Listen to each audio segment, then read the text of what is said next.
Okay, I'm Jen Shepherd, and I have to confess something before I tell you what happened this morning.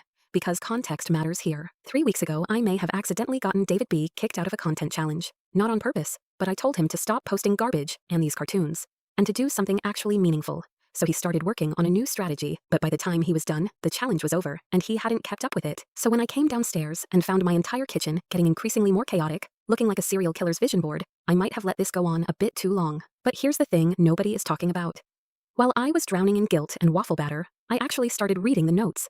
And I mean really reading them. And what David B had built in 3 weeks of missing every single deadline was something I genuinely did not expect. A complete system for turning a real person's actual voice, their actual stories, their actual worldview, into content that is sociologically compelling, psychologically sticky, and historically proven to make people listen. He created a system that builds incredibly good video scripts. So I'm standing there with a waffle iron going and I'm like, David B actually built something phenomenal, even though it's entirely impractical, scattered around my kitchen. But then our remote VA named Alan asks to see it through the phone camera, and David B just kind of slowly pans across the entire disaster zone like he's giving Alan a tour of a crime scene, and Alan goes, "Give me a few minutes," in that voice he uses when he's already done the thing he's pretending to still be working on, which seemed kind of weird, but the app he came back with took everything on those napkins and made it actually usable, clean, elegant even, the kind of thing that makes you forget it didn't exist an hour ago. I looked at it for a long time.